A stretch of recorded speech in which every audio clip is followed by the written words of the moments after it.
guys, Russell from Reef here with part 2 of the 40 breeder budget build. We went ahead and did the aquascape. We didn't figure you wanted to see us throwing rocks across the store and getting frustrated. So we went ahead and got it done. We started with the rock on the glass bottom. That'll keep the rocks more stable than sitting them on the sand. If you have any gobies or anything, digging tunnels up under it, this will keep the rocks from toppling over. So we're going to add the sand next. So let's get it done. We're going to add the Carib Sea Seafloor Special Grade Reef Sand now. Just pour it right in.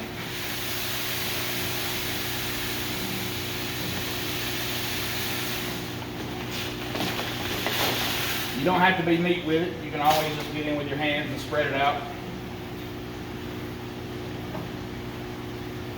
Kind of work it down toward the bottom of the base of the rock. Once you get water in here, it'll be easy to blow this sand off the rock, clean things up a little bit.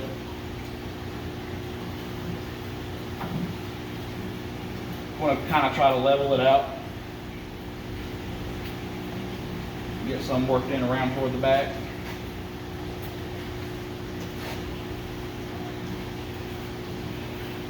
I don't usually want to go too deep. A lot of the old school guys like to do a deep sand bed for denitrification, but it can get nasty. You can run into problems with hydrogen sulfide.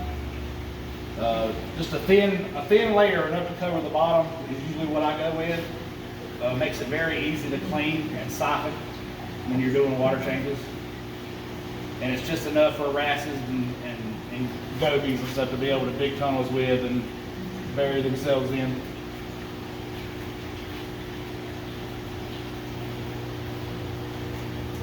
And that'll do it for the sand. We're using the Tidal 55 power filter from Skim. Got your owner's manual. It pretty much pulls out of the box in one piece. Got to assemble a few things. Just take the lid off and everything's inside.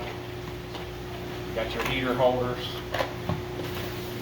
Your bag of matrix. There is a sponge on the inside. You can unlock and pull the media basket out. That's where your GFO or Kiwi Pure or whatever you want to run would go. Lock that back in place.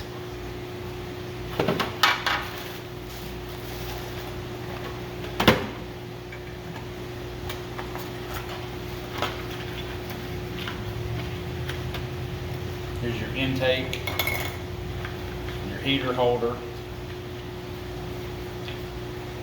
and the leveling screw. To install this, you have to take this pump off, take the pump cover off.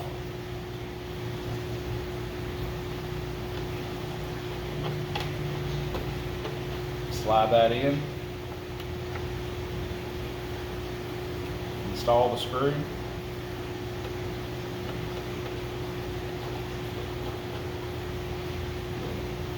The heater holder slides into here, and the cover goes back on. Add your intake, and you'll be able to lower and raise this depending on how big your tank is. Open up your matrix. Ideally, you'd want to rinse this off in some RO water. We're just going to throw it in.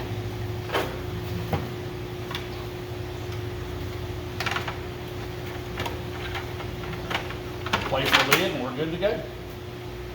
To install the filter, it just slides right straight into the tank and down like that. If it doesn't sit level, the screw is up under the bottom.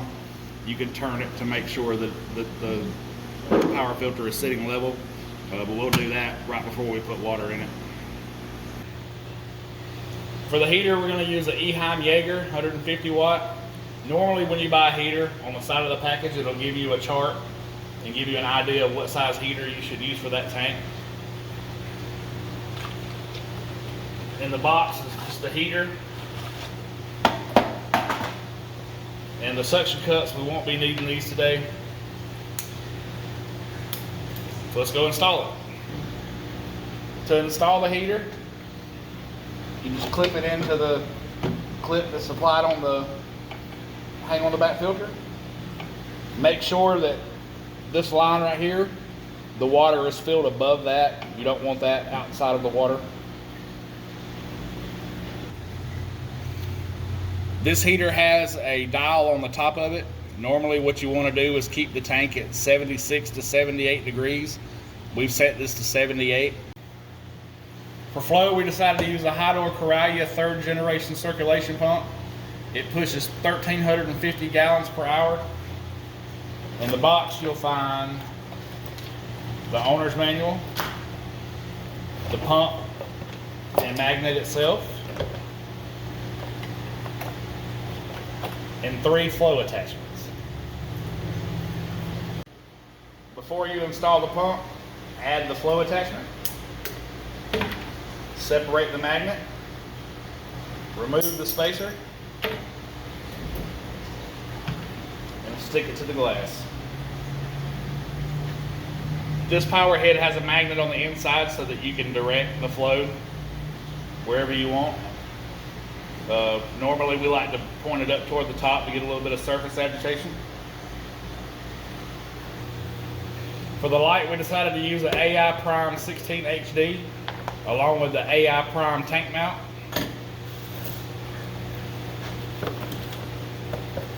Remove the light from the box. You got your light, your power cables. Follow the manufacturer's instructions to install the light. We went ahead and assembled the lights. To install the lights, we measured the length of the tank and marked the rim with a Sharpie to make sure that we got everything even. You just sit the light right on the tank.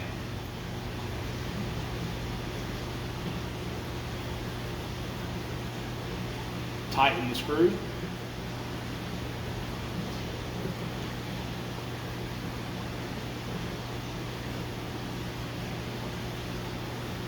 And the lights are installed.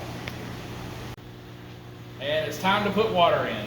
We're going to lay down some plastic to keep the sand from getting kicked up. As we pour the water, just pour the water directly down onto the plastic.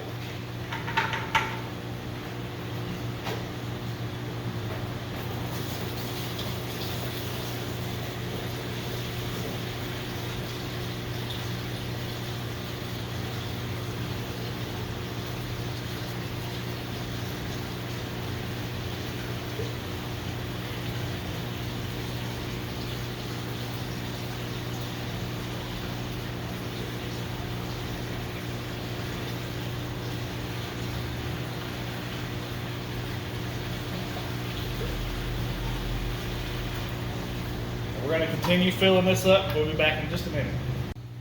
Alright guys, we got the tank filled up. I'm under the tank now. We installed a power strip to the bottom of the stand. We just zip tied it in place. Now we're going to get everything plugged in. Be sure when you plug in your equipment to leave a drip loop for the water. It ensures that the water comes down and drips onto the floor instead of running into an electrical outlet. It could cause a shortage and a fire in your house. So you got to be really careful when plugging your tank in. All right guys, the electrical's done, the water's in, the tank is running. We're going to get the cycle started with Turbo Start 900 from Fritz. We're going to ghost feed the tank for a couple of weeks, check our levels, and as soon as it's done cycling, we're going to add the local beaches that you guys voted for on the Facebook group. We'll see you next time.